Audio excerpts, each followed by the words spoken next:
सुप्रभात बच्चों, कैसे हैं आप लोग।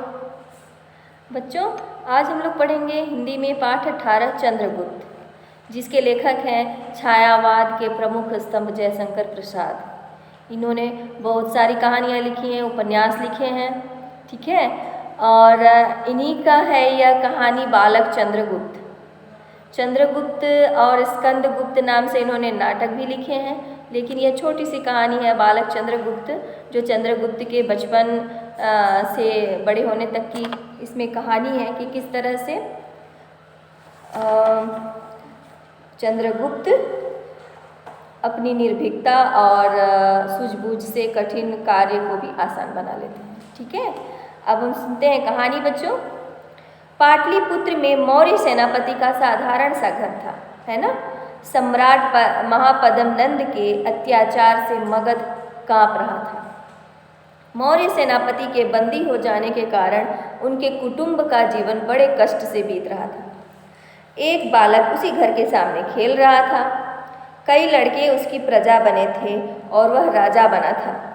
उन्हीं लड़कों में से वह किसी को घोड़ा और किसी को हाथी बनाकर चढ़ता, राजा की तरह दंड तथा पुरस्कार देने का अभिनय करता, एक्टिंग कर रहा था। उसी ओर से एक ब्राह्मण जा रहे थे। उनका नाम था चाणक्य। चाणक्य का नाम था चाणक्य का एक और नाम है विष्णुगुप्त, जिनकी प्रसिद्ध पुस्तक है अर्थशास्त्र। वे बड़े बुद्धिमान थे। उन्होंने उस बालक की राज क्रीड़ा बड़े ध्यान से देखी। खेलने की जो उन्होंने राजा वाली जो अभिनय कर रहे थे, राजा का जो अभिनय कर रहे थे बालक चंद्रगुप्त, उन्होंने बहुत ध्यान से देखा चाणक्य ने। और उनके मन में, चाणक्य का दो नाम है बच्चों, कौटिल्य और विष्णुगुप्त, है ना। तो उनके मन में कौतूहल उत्पन्न हुआ, जानने की इच्छा उत्पन्न हुई और कुछ विनोद सूझा।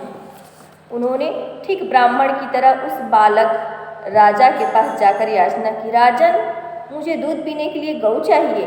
बालक ने भी राजा से उदारता का अभिनय करते हुए पास ही चरती हुई गायों को दिखाकर कहा, इनमें से जितनी इच्छा हो गायें ले लो।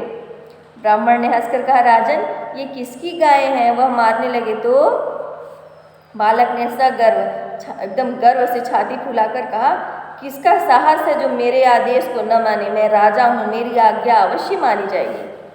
ब्राह्मण ने आश्चर्य से पूछा, राजन, आपका शुभ नाम क्या है। तब तक उसकी माँ वहाँ आ गई। ब्राह्मण से हाथ जोड़कर बोली, महाराज, यह बड़ा शरारती बालक है, इसके किसी अपराध पर ध्यान न दीजिएगा। ब्राह्मण ने कहा, कोई चिंता नहीं, यह बड़ा होनहार बालक है। इसकी मानसिक उन्नति के लिए तुम इसे किसी प्रकार राजकुल में भेजा करो। उसकी माँ रोने लगी, बोली, हम लोगों को राजा ने दंडित किया है। मेरे पति राजा की आज्ञा से बंदी बना लिए गए हैं। ब्राह्मण ने कहा, बालक का कुछ अनिष्ट न होगा, तुम इसे अवश्य राजकुल में ले जाओ। इतना कहकर बालक को आशीर्वाद देकर ब्राह्मण चला गया। उसकी माँ बहुत डरते डरते एक दिन अपने चंचल और साहसी लड़के को लेकर राजसभा में पहुंची। नंद एक क्रूर और दूसरों को सताने वाला राजा था। महापद्म नंद जो था वह बहुत ही कठोर था और दूसरों को यातना देता था, सजा देता था, सताता था जनता को। उसकी राजसभा बड़े बड़े चापलूस मूर्खों से भरी पड़ी थी। तो उसको बुद्धि और ज्ञान देने वाले भी नहीं थे, क्योंकि उसके राजसभा में मूर्ख लोग भरे हुए थे। इसलिए हमें अपने पास हमें विद्वानों की संगति करनी चाहिए, ताकि वे हमें अच्छे विचार दे सकें, है ना बच्चों। पहले राजा लोग एक दूसरे के बल, बुद्धि और वैभव की परीक्षा लिया करते थे। इसके लिए वे तरह तरह के उपाय रचते थे। उसी समय जब बालक माँ के साथ राजसभा में पहुँचा, किसी राजा के यहाँ से नंद की राजसभा में लोहे के पिंजड़े में मोम का शेर बनाकर भेजा गया था।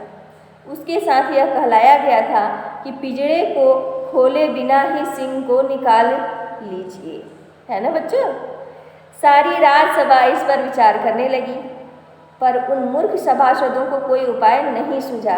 अपनी माता के साथ वह बालक भी यह सारी लीला देख रहा था। वह भला कब तक चुप रहने वाला था। उसने कहा, मैं निकाल दूंगा। सब लोग हंस पड़े। राजा नंद को भी आश्चर्य हुआ। नंद ने पूछा, यह कौन है। मालूम हुआ कि राजबंदी मौर्य सेनापति का लड़का है।